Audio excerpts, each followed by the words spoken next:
Hey, good afternoon, Michelle. Hey, David. How you doing? I'm doing well. Looks like there's some beautiful sunshine outside, which always makes makes the day a little bit nicer. Yeah, absolutely. Well, welcome everyone. Welcome. It's good to see all of the attendants. People are logging in to get ready for our start time at 1 o'clock. So everybody grab your coffee or your tea, or if you're still wolfing down some lunch, depending on what time zone you're in, settle in. We're looking forward to talking with you for the next 45 minutes or so about emotional intelligence. As people are logging in here, feel free to tell us where you're joining us from. David and I are located in St. Louis, so we're interested to see where you all are located. Yeah, that's a good point, Michelle. I'm sure that all of us have been in all kinds of meetings, Zoom meetings, conference calls, and everything from around the country. Oh, great. We've got Atlanta checking in, Western Massachusetts, lots of people from St. Louis, right in the middle of the country, of course. Uh, oh, and from our home offices. I'm seeing Yes, that a lot too. I think Wisconsin. most people are probably logging in from their newly minted offices. Yeah, yeah. Of course, as you can see, I've got my home office with my both my business and my personal artifacts. Oh, Fort Worth, Texas, San Antonio, Massachusetts, New York, all over the country. Wonderful, wonderful. Seattle, East Coast, West Coast, North, South. Welcome, welcome, one and all. Well, it looks like it is 1 o'clock now, and I think we've got probably the majority of people who are going to be in attendance have logged in. So let's get started. Of course, we'll anticipate there may be a few people logging in as we're kicking things off, but we do invite folks. We want to have an interactive experience with you as much as we can for a webinar. So we invite you to use the chat and use the Q&A function to ask questions about the content, or to respond to things that we're saying, and we will do our best to keep track of all the questions coming in and get them all answered. We may answer them right in the middle of the content because they fit right with what we're talking about, or we may wait till the very end and put them in our Q&A session. So looking forward to everybody weighing in. I am David Rowan. I'm a psychologist and a consultant, a business psychologist and consultant at Psychological Associates. And I do everything that Psychological Associates that consultants do, talent management for the life cycle of the employee. I'm looking forward to talking to you all today. And I'm Michelle Western. I'm also one of the consultants at Psychological Associates. Like David, I do just about the range of what we offer at PA. Yeah, great, great. Today, we're going to be talking to you about emotional intelligence skills, people skills for challenging times. And this is the first in a two-part series on emotional intelligence. Next time we talk, we're going to be talking about some of the more interactive emotional intelligence skills. But for today, we're going to focus more on the internal side. So let's go ahead and get started. What we're going to cover today is a high-level look at what emotional intelligence is. Some folks may have heard that term a lot, may have read books about it. It's certainly been around for a long time. Other folks may be newer to the content, and we just want to make sure everyone has a good understanding of what the concept is and how it applies in the workplace as we try and show up professionally to be great colleagues and leaders for folks in our organizations and for our customers and clients. Then we want to talk a little bit about what emotional intelligence looks like in practice, and we want to give you some takeaways. By the end of this workshop, we'd like you to be able to walk away with 2 things you can do to increase and improve and strengthen your emotional intelligence skills. So as we get started, we want to kick it off with a little poll. We'd like you to weigh in and say, how confident are you with your emotional intelligence skills at this point? Low confidence, moderate amount, or very confident? Michelle and I will be your guinea pigs. So we'll respond as well. I'll go ahead and go first. And I'll say that as a psychologist and someone who is a people skills expert, I feel very confident in my knowledge of emotional intelligence skills and my practice of them on a regular basis. Michelle? So if we're being completely honest here, even though I do work a lot with people skills, I would say that my confidence is probably a little bit more in the moderate range. I think that I know a lot about it, but again, if we're being completely honest, I'm not always as effective in putting it into practice as I would like to be. And I think that EI is one of those things that we continue to learn, we continue to develop throughout our lives. And so I would say that I still have some work to do in my journey. You know, Michelle, I think that's well said. And it's kind of like when you think of physical health. I don't know anyone who's completely done working on themselves and their physical health and wellness. We do things every single day. We try and eat healthy food. We try and get exercise. We try and get good sleep so that our bodies are in the best condition they can be in. And similarly with emotional intelligence and emotional wellness, it's something we have to look after on a regular basis. It's not something that we can necessarily say, well, I'm perfect, I'm done, I'm good. I don't need to worry about that anymore. Well, let's see what some of the responses were. Oh, and this is not surprising, actually. In our work with folks at Psychological Associates, we often see a lot of people have a moderate amount of experience with emotional intelligence, the concepts and the skills. And there are a few people who maybe are newer to the idea of it, where it comes from and what it's all about.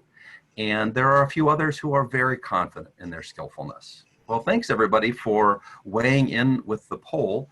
And we'll go ahead and move forward knowing that all of us have something to learn and all of us can work more on our emotional intelligence knowledge and skillfulness. So why emotional intelligence? Well, as we all know, we're in the middle of a worldwide crisis, a pandemic. COVID-19 has impacted all of us. Now, some more than others. In sort of normal times or business as usual, emotional intelligence is always important.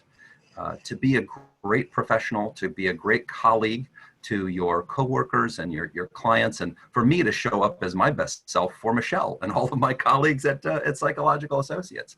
It's important for me to know where I am at with my emotional intelligence skills and to continually build them.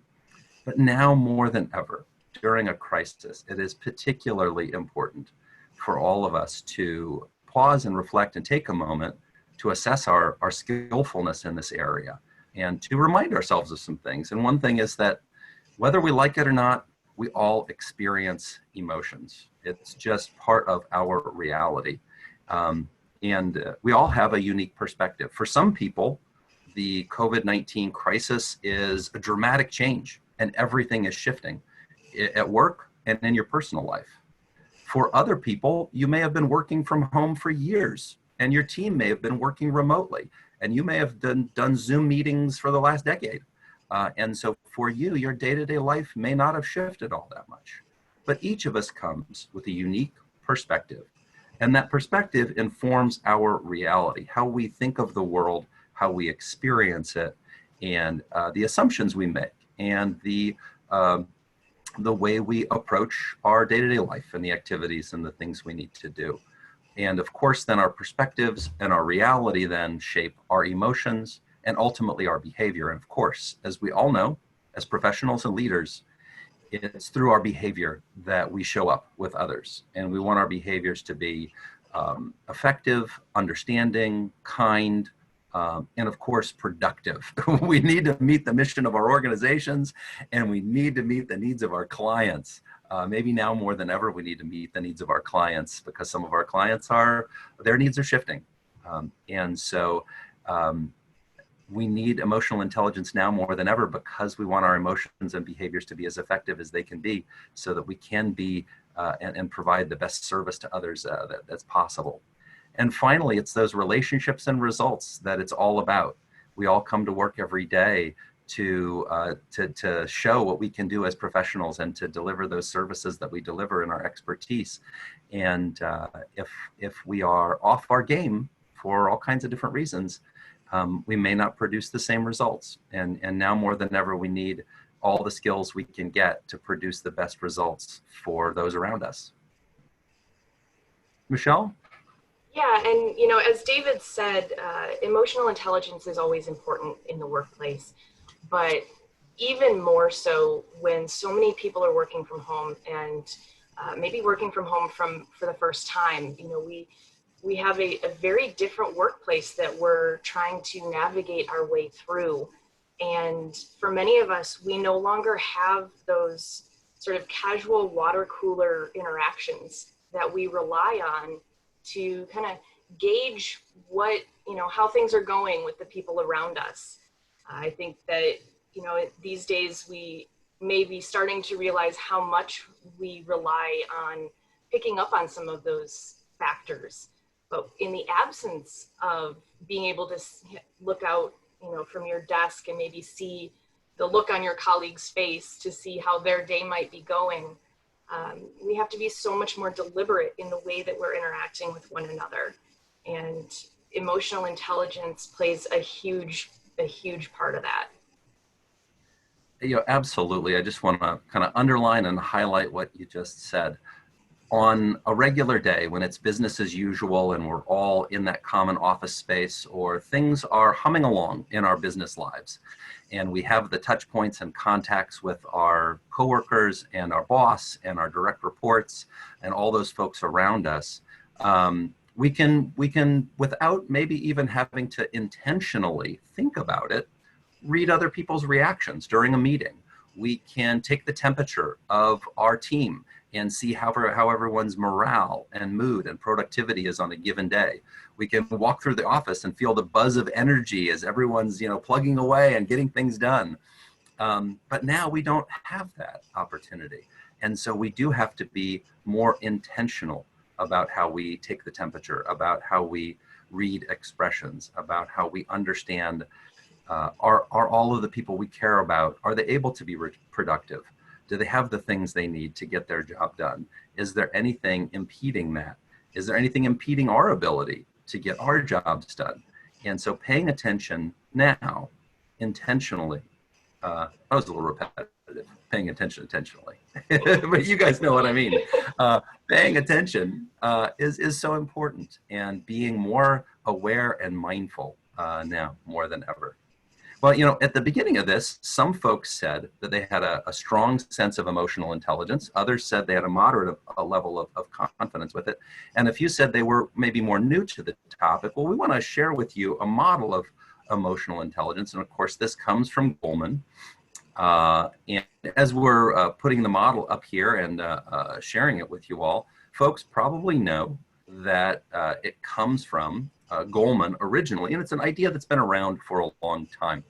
We all know about, in just intelligence, the concept of IQ, which refers to kind of your overall intellectual capacity to think through things and get things done, right? Solve problems and understand the world. Well, Goleman had the notion that we also have emotional intelligence, a way of thinking about the world and interacting with the world that can be very sophisticated and very effective, or sometimes less so. And if we want to understand how we interact with the world and bring our best selves forward, understanding what emotional intelligence is and then being able to put those skills into practice will help us be that best self. Now, I don't know about you guys, and I don't know about you, Michelle, but these days on my LinkedIn and in my email inbox, I am just seeing a ton of tips and ideas and thoughts about how to cope with stress, how to manage other people who are feeling a lot of stress and strain, how to, little tips about how to reach out and communicate better with people. And I've actually found it to be a little bit confusing at times, kind of how do I understand all of these different ideas that are coming in, and how do I put them into a framework? Well, we wanted to give you a framework for thinking about all of the different ideas and thoughts that may be coming into your email inbox that you may be seeing best for you in any given moment. So again, we've got this model, emotional intelligence, and you can see it's broken down into two domains. There are internal aspects of emotional intelligence, and external aspects of emotional intelligence. Let's dive in a little bit more here. When we think of the internal aspects of emotional intelligence, there's really two parts to that. The first is self-awareness, and that's just the capacity to understand and know what you're going through, to be able to listen to your own thoughts, name the emotions you're feeling, describes the behaviors that you have, or the impulses and urges you have to act in certain ways. A big part of emotional intelligence is that self-awareness piece. The next part is, of course, self-management. And that speaks to, and it builds from self-awareness. It's the ability to be proactive and intentional. It's kind of like what Michelle was saying earlier, to say to yourself, I know that I'm going through a hard time. Here's some things I'm going to do so that my emotions don't overwhelm me. Here's some things I'm going to do so that I maintain a positive outlook, adapt to changes and challenges, and keep my eyes on outcomes, productivity, and accomplishing the things that are so important to me and important to the people around me. Michelle, other thoughts? I like how this model kind of divides up emotional intelligence, where you've got the self-awareness piece, which is the sort of, do you recognize it? Do you know that it's there? Do you know what's happening? And then you have the self-management piece. Okay, with that knowledge, what are you going to do with it? So there's sort of are you aware that it exists, or what's going on with your emotions?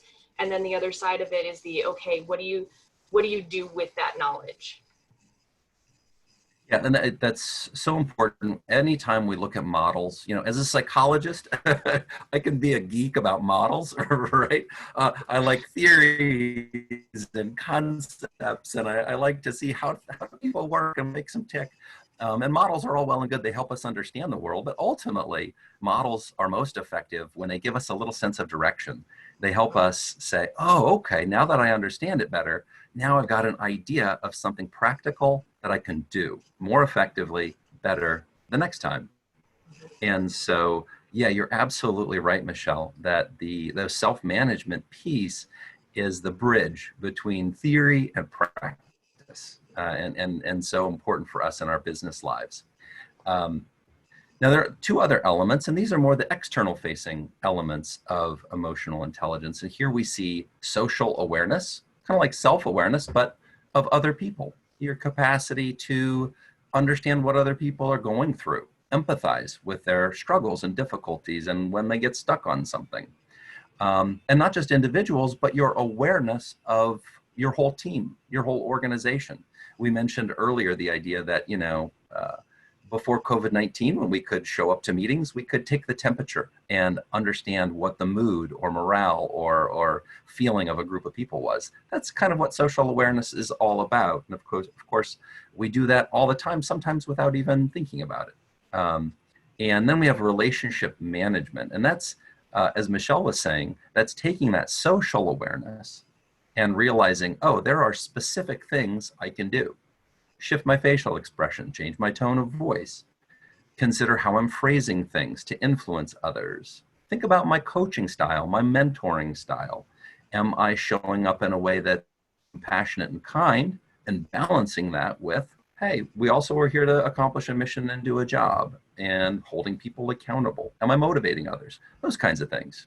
Michelle, other thoughts on this side of the emotional intelligence equation? No additional thoughts for this section. Just to throw a little teaser out there for people. This webinar, we're going to focus more on the internal side, and we will also be doing a follow-up webinar, kind of a part 2, where we're going to dive more into that external side. So don't want to give away too many of the fun surprises for that one yet. Fair enough, Michelle. Thank you. And she's absolutely right. We selected self-awareness and self-management skills for this webinar, again, because what we've been hearing from folks in our worlds and our clients is that during times of crisis, so much is coming at you so fast, so many different changes and adaptations you're having to make. that pausing to be reflective and remember your self-awareness skills isn't always easy.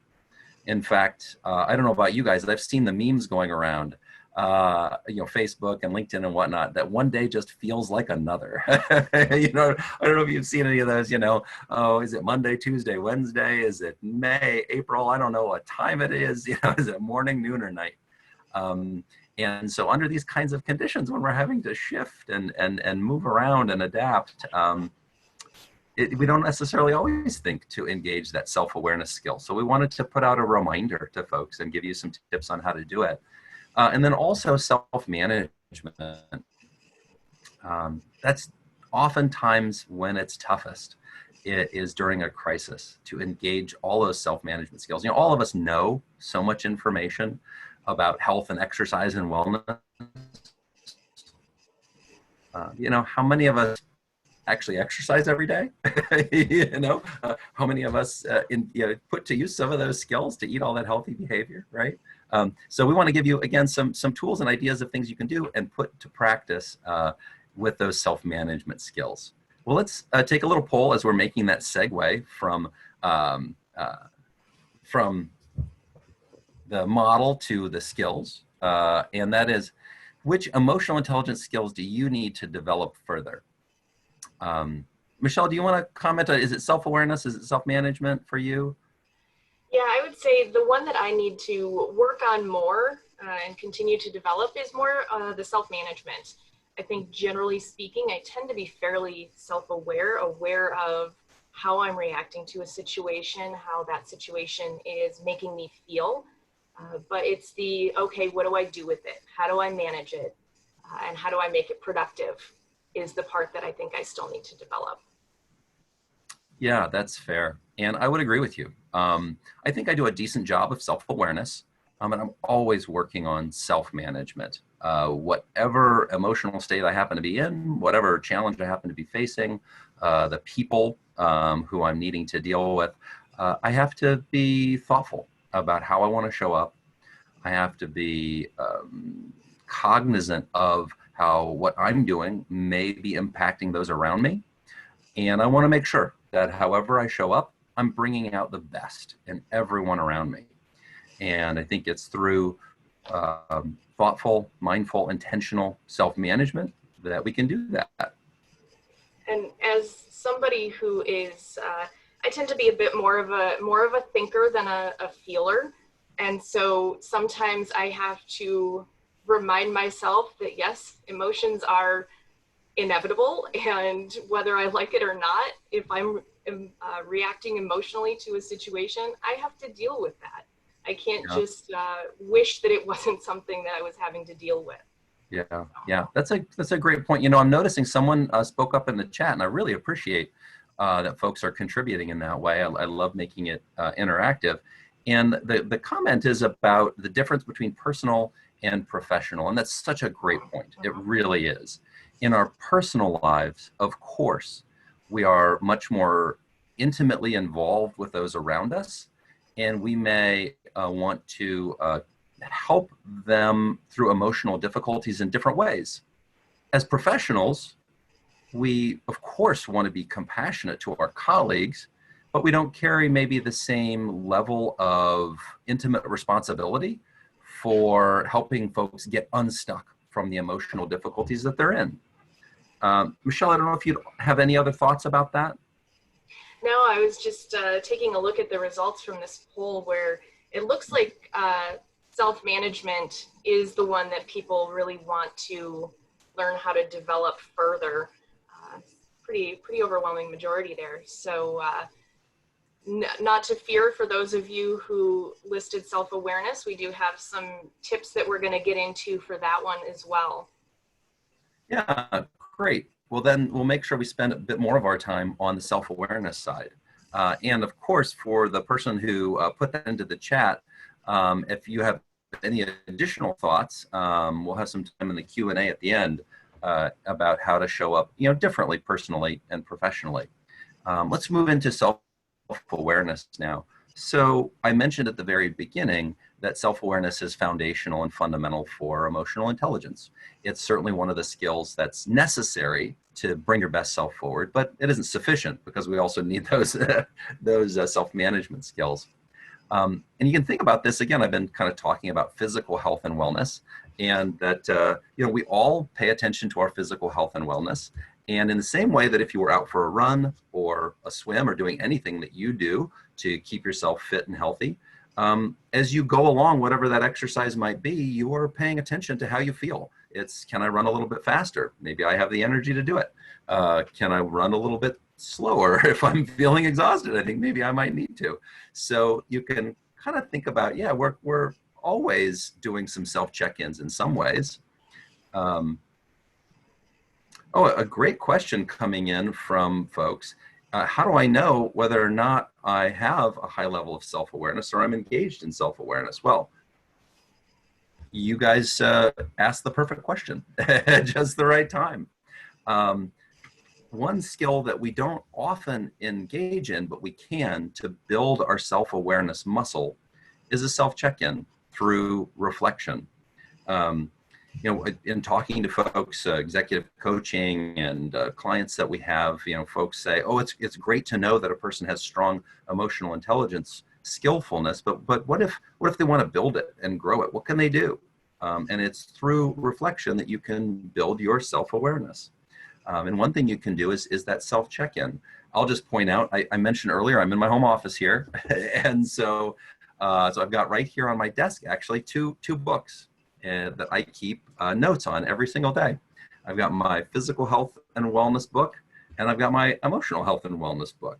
And what I've found works for me is every single day in the morning, I sit down for a few minutes and I ask myself these questions.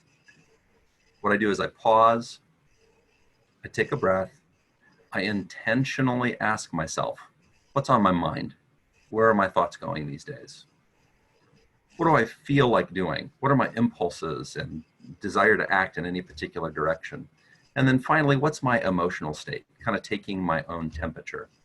And it's through a regular practice, just like with exercise. You get stronger and faster by doing it regularly.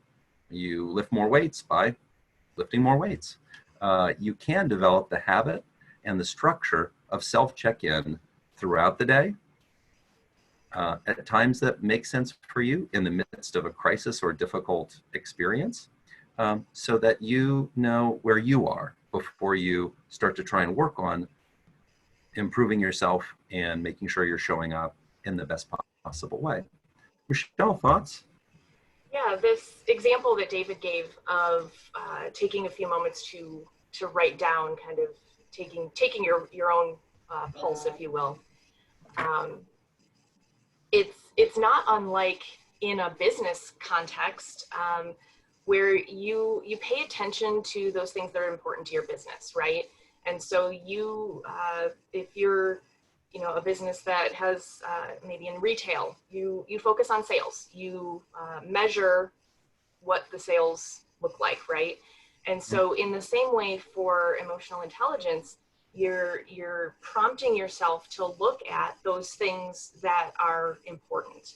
And like any habit, it's something that may feel very uncomfortable at first. Some people are naturally pretty reflective, and that's a space that they're very comfortable operating in, but other people aren't as comfortable, doing that sort of self-check. And so it's something that the more you do it, as David was indicating, the more you do it, the more comfortable it becomes, the less sort of awkward or uncomfortable it might become. Yeah, well said. And yeah, that's a great business adage. If you want to change something, measure it. Or said differently, measure what you want to change.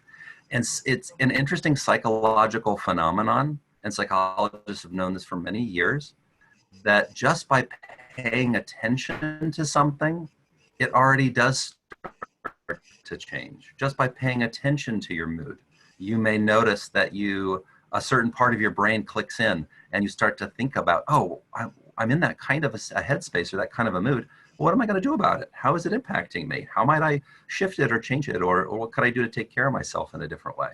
we've got a great comment out there in the chat. Thank you so much.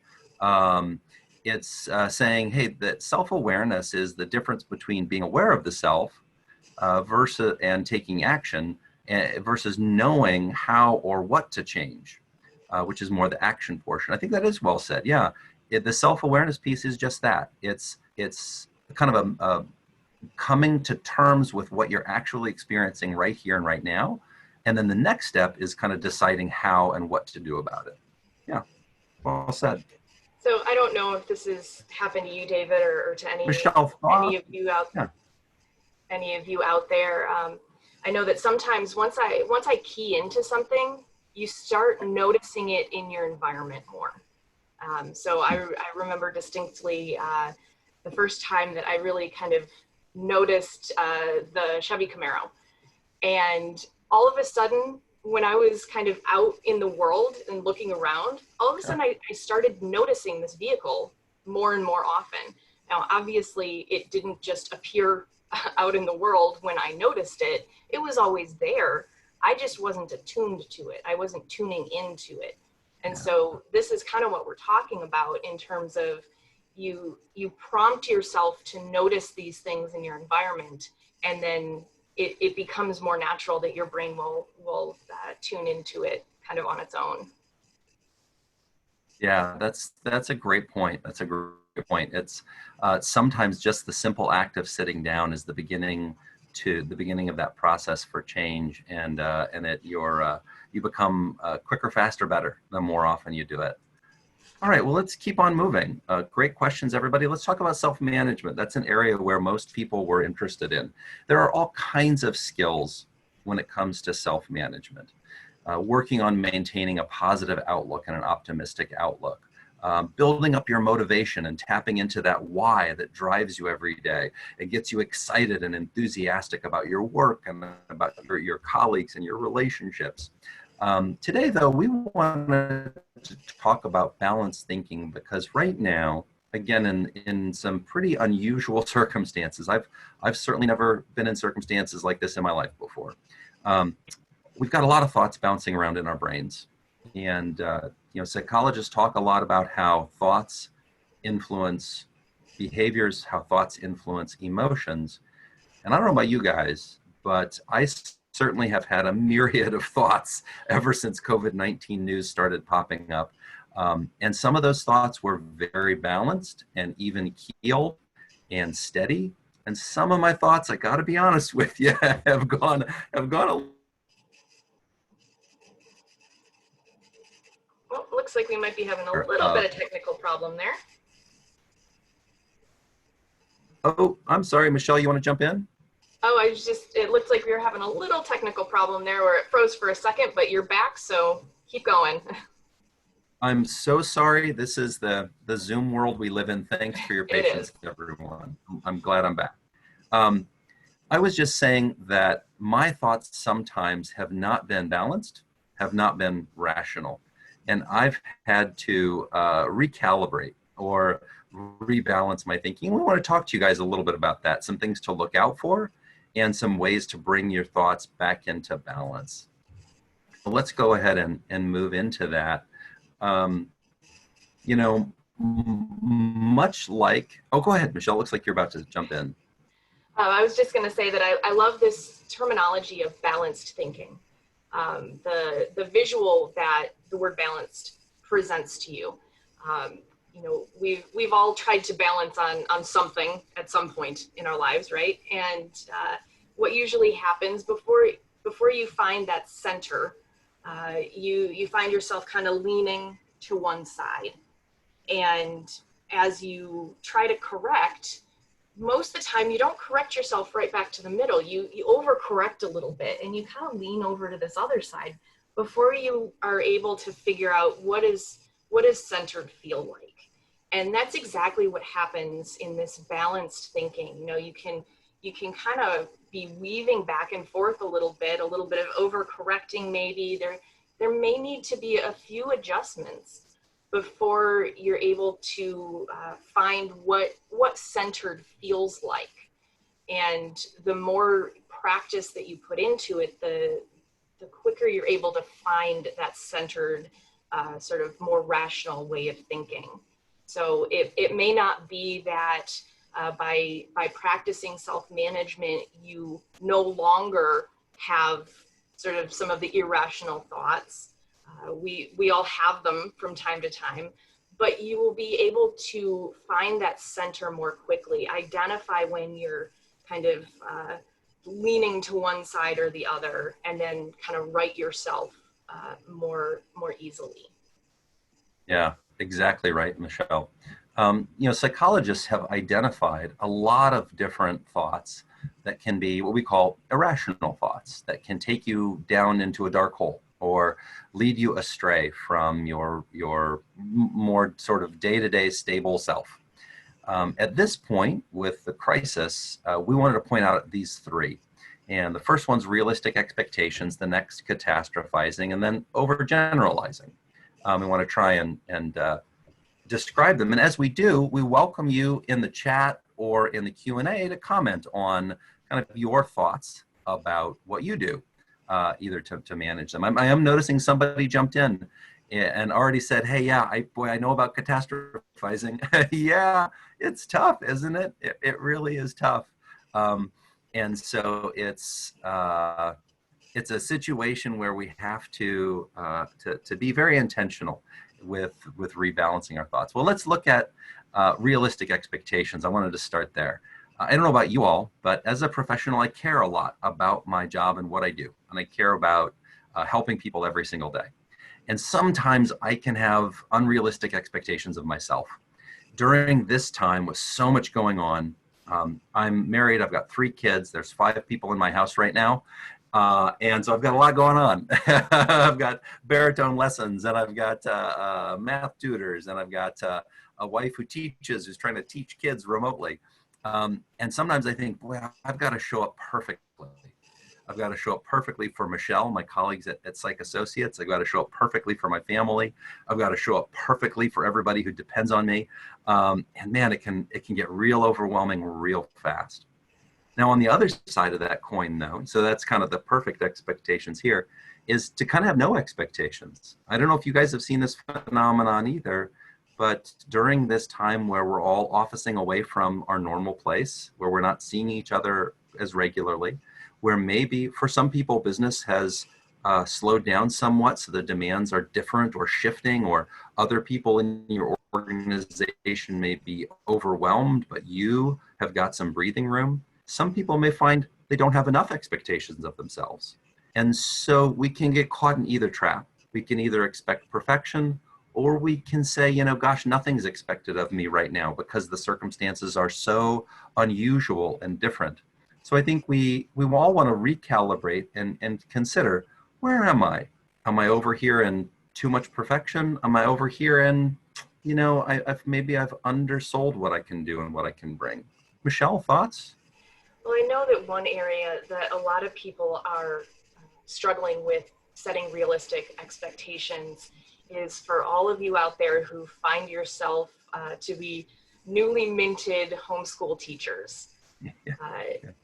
For those of you who are used to being in the workplace and having the professional teachers handling the homework and the teaching and all of that, I know that this is something that people are really struggling with, because now you're being tasked with not only doing your job and all of those responsibilities that you had before, but you're being tasked with this whole new set of responsibilities. And setting realistic expectations about what can be accomplished in a day, what does success look like, is especially important, because you might be feeling like you have to be, as David was saying, using the word perfect, you might have to be continue to be perfect in your role and a perfect teacher to your children. And there are still only 24 hours in the day. So setting those realistic expectations about what can be accomplished and what is just expecting too much from yourself is really, really critical in these times. I think it also kind of, that situation kind of bleeds over into the catastrophizing, which we haven't quite gotten into as much yet, but you might be having these feelings of, you know, if I do this thing, then, or maybe if I don't do this thing, everything's going to fall apart.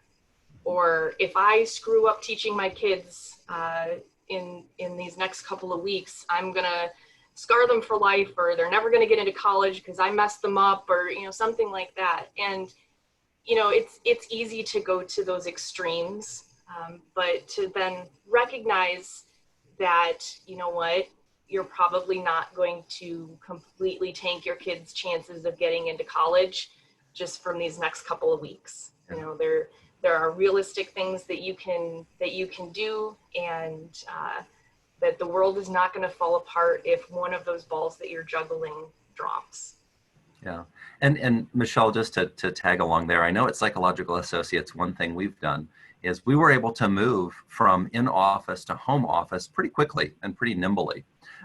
And then we all realized we had a lot of prioritizing that needed to happen.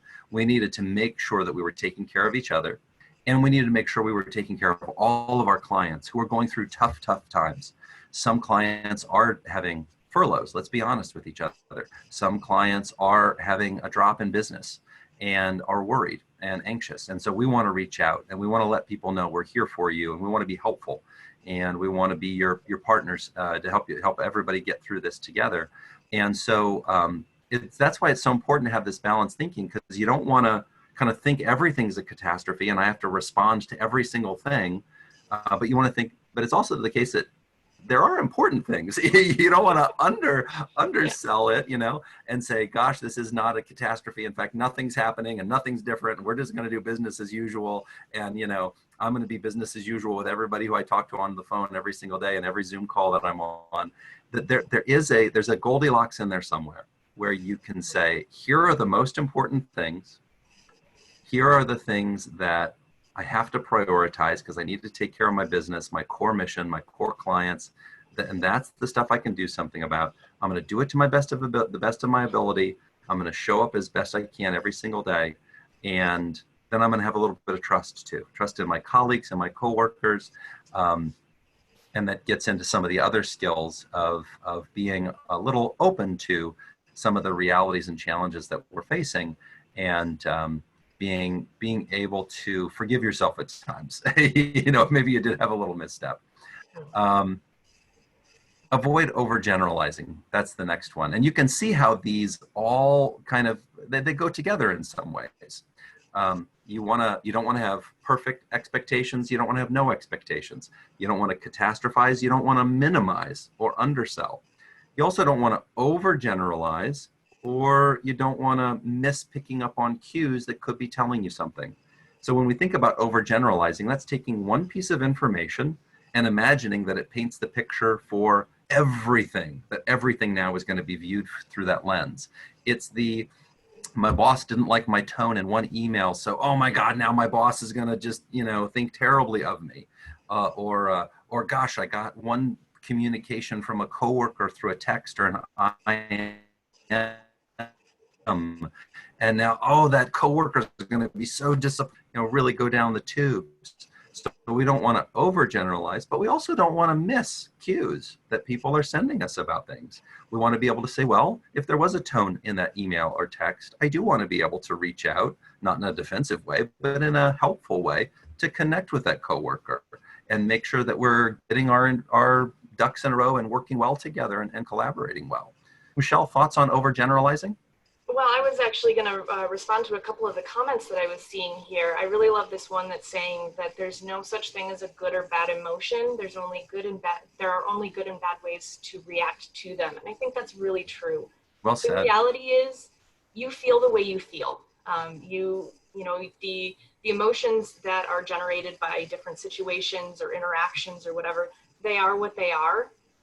You know, there's not really any benefit to sort of judging them as good or bad, but this comment is exactly right. How we react to them. Do we use them in a productive way, or do we let them get in the way of being productive? And it's, you know, it's true both in our professional lives and our personal lives.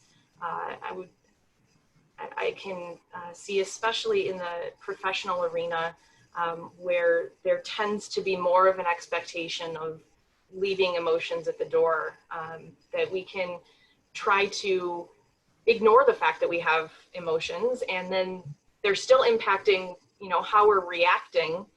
And so that's not going to be a productive way of dealing with the situation.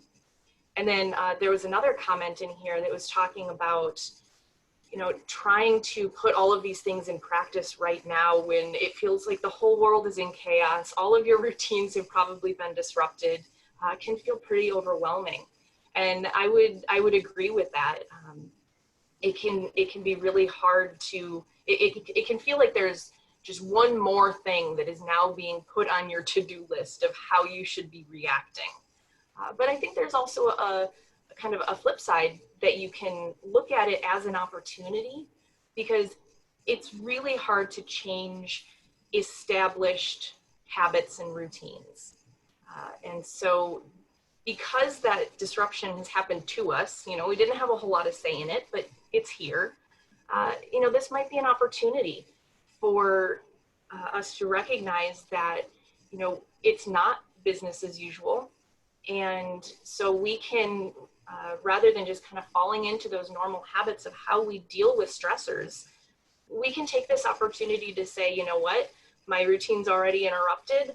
I'm going to react to this a little bit differently. I'm going to put a new practice or a new habit into place. Yeah, that's well said. I'm noticing we've got a couple of questions in the Q&A, and actually that's a wonderful segue into our Q&A. Unless, Michelle, you had any other thoughts on the self-management portion? No, I think we covered it so far. I'm interested to hear what other questions people might have about this topic of emotional intelligence. We were focusing on the internal side today. We will be having a follow-up where we focus more on the external side and how we apply that to the people around us. Mm-hmm. But we wanted to focus on this internal side first, because as one of our colleagues put it, and I really love this analogy, it's like when you're on an airplane and they tell you to put your oxygen mask on first before you help other people. That's what we're doing here. We're focusing on how the emotions, what our emotions are and how they're impacting us, so that we can get ourselves taken care of. And then we will be in a better position, as we're showing up as our best self, we'll be in a better position to help other people with, the emotions that they're experiencing. Yeah. So we do not have a set date for that upcoming webinar yet, but we will definitely make sure that we communicate that to you. Yeah, no, that's great. So a couple questions, and one was, will the slides be available after the presentation? Michelle, I think you were just saying, yeah, people can expect to see email from us coming out to share those with you. And then one person asked, email communication, we do so much of it. Should I include something about, hey, stay healthy when sending professional emails? I think there's a nuanced answer there. It depends on, is that an internal person who you're very close to and see every day and work with every day? Is it someone who you don't see very often and it really is a very more of a transactional relationship?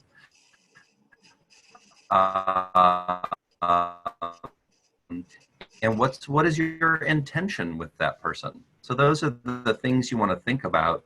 That closer relationship with, then you might choose to make a comment about, hey, stay healthy, stay well. Let me know if you need anything. If it is a person who you do a lot of transactions with and you're just shooting information back and forth every day, I don't know that you need to tag something on the 10th email you send, at 2 o'clock when you're going to send 10 more emails about, if you're ordering something or it's just kind of a transactional thing. So you'll have to follow your own gut and judgment on that. I know, I'll speak for myself and say, I've done both. For some people who I am constant contact with internally, I don't put it on every single email. For people who are more distant and the relationship is a bit more transactional, it varies. I may sometimes offer a word of encouragement or say, hey, how you doing?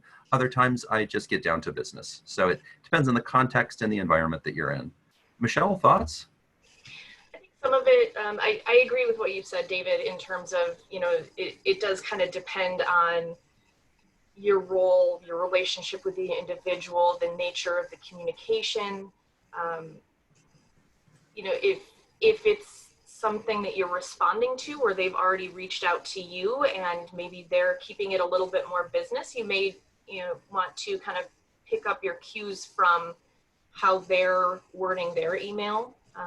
But I've also on some of my communications, I'll just use it kind of as my my sign off of like, instead of I usually end my emails with best and then my name. But I sometimes have switched that to stay safe out there and then put my name. So it's a way of putting, a little bit of compassion into your email, recognizing that we're, all dealing with something that we're not familiar with and that may be impacting people without making it kind of the focus of that email or that communication. Yeah, I think that's well said. Yeah, and I see in the chat, take cues from your organizational culture. That makes a lot of sense. Someone was asking when the next session will be, and I'm starting to see folks are starting to sign off and move on to the next thing in your day. See if there's any other questions. Feel free to just send one our way if you'd like to. We'll hang out here for a moment, but. We will be offering the second part of this in the coming weeks. You can look for invitations. Everyone who logged in, you'll get an invitation to join us. We don't have the exact date and time set yet. But in the meantime, thank you so much for joining us today. We really appreciate your questions, your comments, all the interaction that you were doing with us. And in the interim, while you're waiting for part 2, look for us on LinkedIn. Feel free to check out our website, q4solutions.com. Lots of helpful ideas and suggestions, both for EQ skills and other people skills in business. So thanks to everyone. And Michelle, are we ready to sign off? I think we are. Thanks great. Everybody for joining us. Hey, have a great day, everyone. Take care, and we'll see you soon. Bye. Bye-bye.